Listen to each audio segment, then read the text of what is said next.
Vous voyez la meuf dans The Grudge qui a sûrement fait flipper un bon nombre d'entre vous. Elle a une histoire, elle s'appelle Kayako et c'est une légende urbaine japonaise. Je vous ai raconté son histoire dans les premières parties et là je vais vous parler un peu plus de sa légende. La mort qu'elle a subie, ça a été une fin tragique, remplie de tristesse et de rage.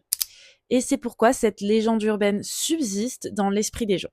Kayako était donc devenue un esprit vengeur. Elle a apparu donc en premier à son mari et avec ses longs cheveux noirs. Son mari a été retrouvé allongé dans la rue et du coup la police s'est pas pris la tête et a conclu un... Depuis, Kayako hante apparemment la maison où elle fut cruellement assassinée. Il est dit que si tu vas dans cette fameuse maison, tu pourrais entendre le son rock et sinistre que faisait Kayako juste avant de mourir. Et puis soudain, tu pourrais la voir débouler tranquillement, rampant les escaliers, couvert de sang et roulant sa nuque brisée avec un son écœurant. Kayako et son fils fantôme Toshio sont devenus des icônes de l'horreur japonaise, ainsi que le genre d'horreur en général.